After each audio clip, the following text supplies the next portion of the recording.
এই সূরাতুল লোকমান, লোকমানকে আল্লাহ পাক পবিত্র কোরআনে হাকিমের মধ্যে 25 জন নবী রাসূলের নাম আনছেন। কয়জন? মাত্র 25 জন। নবী রাসূল কয়জন? 2,24,000। মতান্তরে 1,24,000 নবী রাসূল আল্লাহ পাক দুনিয়াতে পাঠিয়েছেন। এর মধ্যে মাত্র 25 জন নবী রাসূলের নাম আল্লাহ পাক কোরআনে আনছেন, আর বাকিদের নাম আনেন নাই। কিছু কিছু নবীর নামে সূরা নাযিল হয়েছে, সূরা ইউনূস, সূরা ইব্রাহিম, সূরা মুহাম্মদ, সূরা এরকম ভাবে সূরা আসছে। কিন্তু কোন সাধারণ কোন মানুষের নামে সূরা নাযিল হয়েছে এমন কোন নজির নাই। এই সূরাটা নাযিল হয়েছে কবে? আজ থেকে প্রায় 1450 থেকে 1500 বছর আগে। লোকমান এই ব্যক্তিটা কে? আপনাদের গঙ্গাপুরের লোকমান? লোকমান এমন এক নাম, কেউ কেউ বলছেন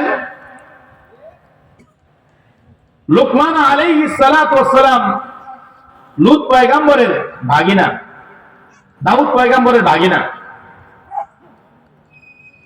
এই লোকমান আলাইহিস সালাতু ওয়াস সালাম একজন সাধারণ মানুষ, কাঠমিস্ত্রি। কি জোরে বলেন? কেউ কেউ বলছেন রাখাল।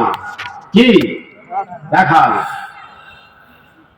একটা কাঠমিস্ত্রি অথবা রাখাল, তার নামে আল্লাহ পাক সেই 1450 বছর আগে সূরার নামে নামকরণ করে, তার নামে নামকরণ করে আল্লাহ পাক 30 পারা কোরআনের মধ্যে সূরা নাযিল করে দিলেন। কি আশ্চর্য কথা, আজীব কথা। সূরাতুল লোকমান, এই লোকমান আলাইহিস সালাতু ওয়াস সালাম একজন বিখ্যাত বুজুর্গ এবং আল্লাহওয়ালা ছিল। বলেন সুবহানাল্লাহ। অনেক রিশকাওয়ালাও আছে আল্লাহওয়ালা, কথা ঠিক কিনা? হাফিজ হুজুরের নাম শুনছেন না?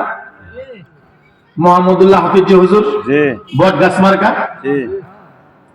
এই হাফিজ হুজুর রহমাতুল্লাহি আলাইহি একবার কামরাঙ্গী চর থেকে উনি ঢাকায় আসবেন।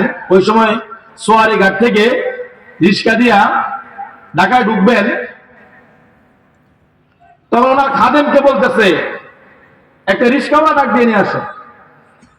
খাদেম চিন্তা করলো হুজুর বড় আল্লাহওয়ালা মানুষ, বড় আলেম, বড় নেতা, তো হুজুরের যে রিক্সাটা আনবো, রিক্সাওয়ালাটা ওই রকমের মানের হইতে হইব, ঠিক না? এটা দাড়ি টুপিওয়ালা, নামাজি নামাজি ভাব আছে এরকমের দিকে। তো হুজুরে নিয়ে আসছে, খাদেম সাহেব রিক্সাওয়ালা একটা নিয়ে আসছে।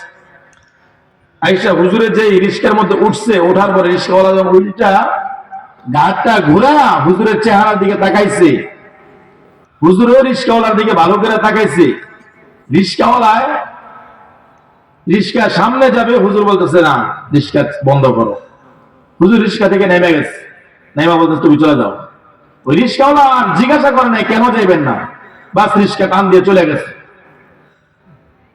খাদেমরে বলতেছে আরেকটা রিক্সাওয়ালা ডাক দিয়ে নিয়ে আস। সব রিক্সাওয়ালা কি আর দাড়ি ডুবে আছে? খাদেম তো চিন্তায় পড়ে গেছে, এত সুন্দর একটা রিক্সাওয়ালা ডাকে আনলাম, হুজুর এইটা পছন্দ হইল না, ওই রিক্সাটা গেল না, আরেকটা রিক্সাওয়ালা ডাকতে বলতেছে, কারণ কি? এরপরে একটা নিয়ে আসছে, বিড়ি খায়, দাড়ি মোছ নাই। হুজুরের রিক্সার মধ্যে উঠা যখন যাইতেছে, খাদেমের ভিতরে জ্বালা, আমি এত সুন্দর রিক্সাওয়ালা আনলাম, ওই রিক্সা দিয়ে গেল না, হুজুর এই রিক্সা দিয়ে যাইতেছে, কারণটা কি? খাদেম সাহেব যখন সাহস করে জিজ্ঞাসা করে ফেলাইছে, আচ্ছা হুজুর আমি একটা প্রশ্ন জিজ্ঞাসা, আপনার ওই সময় যে রিক্সাওয়ালাটা আনলাম, এত সুন্দর দিনদার রিক্সাওয়ালা, আপনি ওই অটো দিয়ে ওই রিক্সা দিয়ে আপনি গেলেন না, কারণটা কি? হাফিজ হুজুর রহমাতুল্লাহ আলাইহি জবাব দিলেন, শোনো, এই ঢাকার মধ্যে যত বড় আল্লাহর কুতুব আছে, এই রিক্সাওয়ালাও একজন আল্লাহর বড় কুতুব। সুবহানাল্লাহ। আমি হাফিজি যেই রকমের মানের কুতুব, এই রিস্কাওয়ালাটাও ওই মানের কুতুব। সুবহানাল্লাহ, আল্লাহু আকবার। আর জোরে বলেন আল্লাহু আকবার। হাফিজি হুজুর রাহমাতুল্লাহি আলাইহি ডাক দিয়ে বললেন, খাদেম শোনো, আমি একজন আল্লাহওয়ালা হইয়া, একজন কুতুব হইয়া আরেকজন কুতুবকে রিস্কা চালায়া তাকে মেহনত করায়া আমি কিভাবে তার রিস্কা দিয়া যায়, এই জন্য তার রিস্কার মধ্যে আমি উঠি নাই। আমি যেটা বলতেছিলাম, রিস্কাওয়ালা আল্লাহওয়ালা হইতে, জোরে বলে, নাকি 5 তলা 10 তলা মালিকরা আল্লাহওয়ালা হইব? গরিব মানুষরাই আল্লাহরে চিনে বেশি, ঠিক কথা ঠিক না? ধনী লোক আর অত শুধু টাকা চিনে, আবার যারা বড় লোক আছে মাইন্ড করেন না, ডন মাইন্ড করেন না।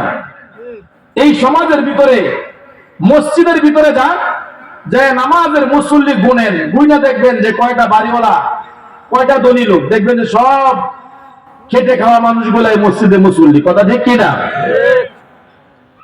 ধনী লোকের চিন্তা করে আমরা তো বড় লোকই, মরার আগে একবারে চিল্লা মিল্লা দিয়া তসবি একটা 1000 দানার তসবি লইয়া হস্তস কইরা বউ বিটি লইয়া এক লগে আইয়া বয়ে পড়ুন। ওই পরিমাণ সময় সুযোগ আছে? জোরে বলেন নাই। আমাদের তারাবো এলাকায় একটা মেম্বার ছিল, নাম বলবো না, হয়তো নাম বলে অনেকে চিনা ফেলাইবেন, কিছুদিন আগে মারা গেছে, গত কয়েক মাস আগে। আমি ওনাকে, আমার অনেক মহব্বত